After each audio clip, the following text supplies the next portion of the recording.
of nowhere.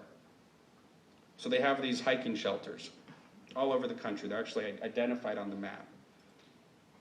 They're cabled into the earth to prevent them from blowing off the mountain or wherever they're cabled into. And they have an emergency phone inside, as well as some bunk beds and some heaters. But as we drove for hours, the sights just kept changing.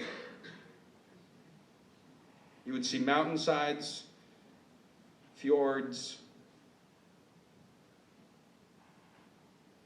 and literally waterfalls coming out of the middle of the earth. Remember my comment about the SUVs versus little sedans? Well, this is a rigged out rig. Snorkel kit for fording rivers, mud, all-terrain tires, extra gas can on the back. The terrain was rough and rocky, still zero trees, no trees. And here you get a sense of the geology, the sort of staircase hillside. Great weather. This here is considered to be the nicest beach in Iceland. Most Icelanders say it's the nicest beach in Europe. Icelanders are very proud that they're Europeans. So we actually drove across this beach on our way to the Latrabarg bird cliffs, which you can see way in the distance there. Here we are up on top of the bird cliffs. We had 2 raincoats each. Neither one ever dried out. This is looking down the cliffs, puffins, treacherous oceans below. This is the westernmost point, not only in Iceland, but the westernmost point in Europe. And that gives you a sense of the scale. And this white matter is bird waste. The Latrabarg bird cliffs are home to over 1 million birds, primarily puffins, seagulls. But you do get a sense of the size of the cliffs. Here's our hot pot again. Sorry, it's a little blurry. But you do get an idea of why this is considered their favorite pastime. Again, this is a more of a natural one. You can see the grass and the rock next to us, but they come out there about 40 degrees centigrade, so it's hotter than a hot tub. You can spend about 30 minutes in there and then you're hot. Icelanders spend about an hour. Leaving the West Fjords, we saw more glamorous hillsides, walks, cliffs, sun, brief moment, rainbow. They drive on the right-hand side of the road. Many people ask that.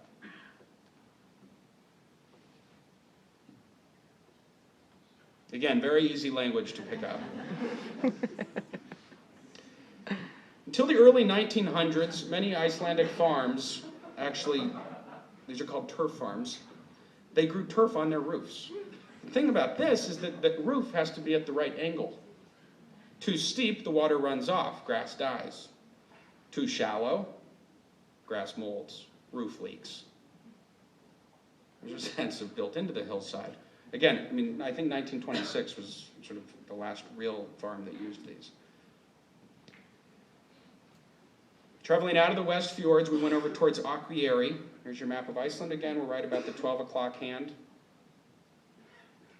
Second largest city in Iceland, a whopping 30,000 people. This picture is taken on a roof deck at almost 11 o'clock at night. And you'll notice the sun is setting. This is how Iceland works. And we were there in late July. The sun actually did go down about midnight, and then would come up around 4 a.m., 3 a.m. We definitely noticed that our body clocks were a bit off towards the end. No jet lag, but it was just sort of, you drive around for days or hours, and then at the end of the day say, it's 10:30. God, what are we doing for dinner? Here's another rig. So this is me boarding the Sam Skip, the vessel that would take us to Grimsey. In every guidebook I read, it's Grimsey, Iceland's only true slice of the Arctic Circle. Here's the Sam Skip from afar. And here's your map of Iceland. And there's Grimsey, way up there. Very small. Grimsey has a great population. They don't actually call it a population, they call it inhabitants. 86 inhabitants. I think birds outnumber people something like 10,000 to 1. Yes, there's a hot pot. No, we did not go in it. Plenty of puffins up here in Grimsey. It's almost like they know they're getting their picture taken. Clown-like. Boom, here we are, Arctic Circle, who knew? 4,445 kilometers from New York City.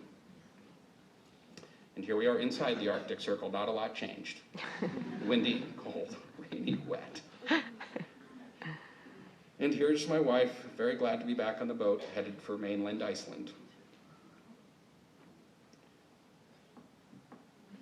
So this picture doesn't quite do it justice, but the ocean was treacherous. I mean, 12 to 15 foot swells. I'd say 85% of the boat got seasick on the way to Grimsey. We did not, but we stayed above deck on the way back. You didn't have a choice on the way there. It was just too wet.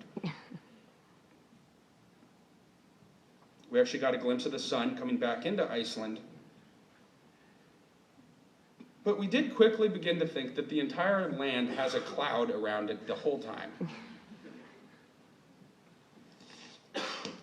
Our first visit to Krafla, a geothermal power station in the northeast.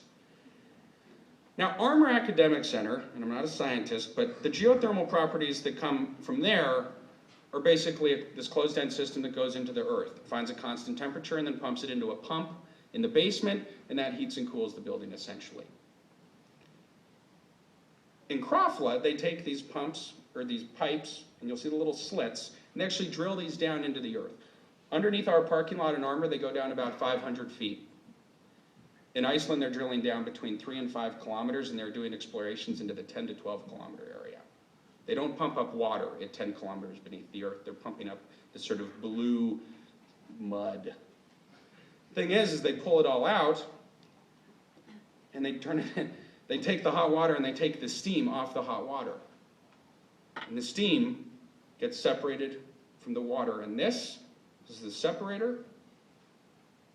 Here's my tour guide, this young chap. But you'll see behind us, the Mitsubishi symbol. Those are the turbines. This powers almost the entire northeast portion of Iceland. These turbines have been running continuously since 1976. When I told them we opened Armour in 2009, and they said, "Oh wow, geothermal, that's great. Why did it take you so long? We've been heating our houses since the mid-50s."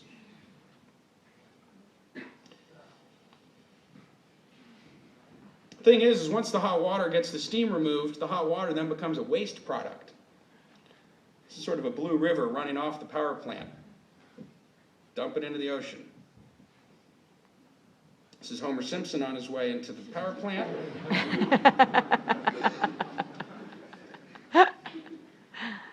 Okay, so having left Krafla, we now approached our most anticipated, or at least my most anticipated, part of the trip.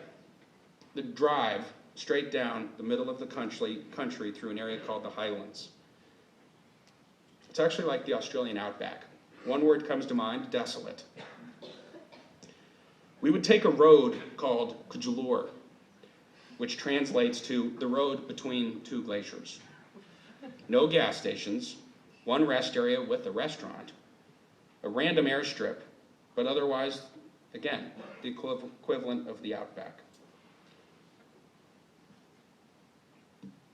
Just us and our rental car. I mean, if something went terribly wrong, we could always get back to one of those hiking shelters. This one needs some repairs. But one long stretch of dirt road after another.